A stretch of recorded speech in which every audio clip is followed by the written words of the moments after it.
Hello YouTube and welcome back to another edition of 3 Wide. Today I'll be talking about the 2018 Indianapolis 500. This race was a huge change from the past couple of years during the Aero Kit era, this year with the Universal Aero Kit on all the cars. Overall, I still thought this was a good race, and I feel like it was the best of the three races we saw on Sunday between F1, NASCAR, and IndyCar. So now let's get into the three bad things of the 2018 Indianapolis 500. Number 1. The heat. With the air temperature being upwards of 90 plus degrees, the track was very slick and made the cars very ill handling. I feel like the heat played a bigger role than people really think and made this race very different than what it could have been. As we saw in the multiple practice sessions where the temperatures were a lot lower than this. People were able to slingshot around in the front couple of cars.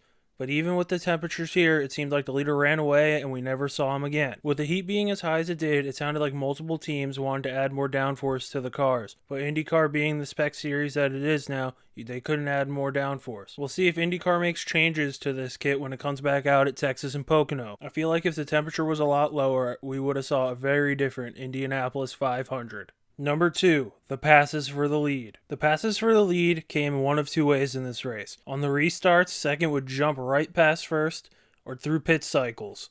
Other than that, there was no straight up passes for the lead that came throughout the race. I feel like we could have bucked this trend towards the end if Oriol Servia, Jack Harvey, and Stefan Wilson stayed out long enough and had enough gas. I feel like Will Power with the newer tires still could have rallied and passed them legitimately on the track. With these being the only passes for lead, this makes me wonder how practice was so much different than this. Were teams just trying stuff in the line in practices? Or if the temperature played as huge a role as I think it did? And number 3, stars with smashed up cars. There were many crashes in this race that took out many big names. We had Danica Patrick go out at lap 68, Elio Castroneves spun out, Tony Kanaan spun out late in the race which set up the end. Sebastian Bourdais lost it, whether something broke on that car or it was just the air, I have no idea. The defending race winner, Takuma Sato, was out early, and Ed Jones was out. This means that the top 3 finishers from last year's Indianapolis 500 of Takuma Sato, Elio Castroneves, and Ed Jones were all taken out in crashes this year. This has me wondering how the TV audience looked once 3 possibly the biggest stars in IndyCar of Tony Kanaan, Elio Castroneves, and Danica Patrick were out. Now we'll see if this trend of all these crashes keeps up when the IndyCar series goes to Texas and Pocono later in the year. Now on to the 3 good things that came out of the 102nd Indianapolis 500. Number 1, Rossi's moves. After having a problem in qualifying on Sunday, Alexander Rossi started this race in 32nd position and was looking to win the race from the furthest starting spot in history in this race. On restarts, it seemed like Rossi was passing between 3 and 5 cars every restart and managed to get his way all the way up to 4th, and that's where he finished. I just wonder if all things were equal on that last restart, where everyone had the same tires and fuel, if we're not talking about Alexander Rossi getting his second Indianapolis 500 victory. Number 2, the strategy at the end. In the last 50 laps of this race, we had many people doing many different strategies. Whether it was Oriol Servia, Stefan Wilson, and Jack Harvey trying to make it, saving a ridiculous amount of fuel, or Scott Dixon pitting a little later than those 3,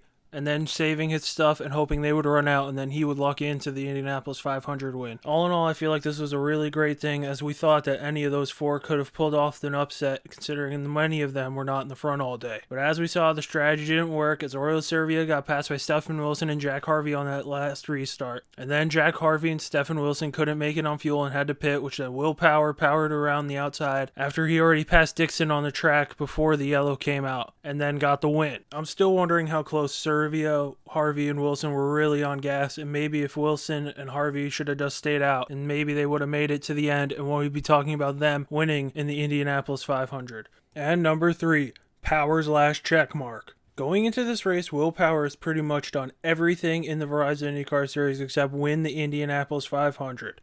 He has a championship, he's won at Long Beach, he's won many poles and many races at pretty much every track on the schedule. But the one last big check mark on his resume that really eluded him was the Indianapolis 500. In 2015, he came close, losing to his teammate at the time, Juan Pablo Montoya. And then coming off of turn 4, when Will Power got that checkered flag, it made me really think, now Will Power is one of the top 5 people of the last 10 years to drive an IndyCar. And the other people on that list to me are probably Dario Franchitti, Scott Dixon, Elio Castroneves, and Tony Kanaan. And at the rate he's going, I would probably add Joseph Newgarden to that list in the very, very near future. And Simon Pagenaud. But now back to Power. As Power wins in races like he won the Indy GP, he looks normally happy. And if you don't think this Indy 500 means something to him and thinking, oh, he's just another boring guy, just look at him in Victory Lane. He looks like a crazy man. Now that this Indy 500 win is behind Will Power, now he's going to try to ride that momentum for the rest of the season, as he's now the points leader, jumping from I think 7th to 1st. We'll see if Power can battle the early favorites from this season of Wickens, Rossi, and Newgarden for the championship down the line this season. Now on the 3 things to look ahead to next week's duels in Detroit. Number 1.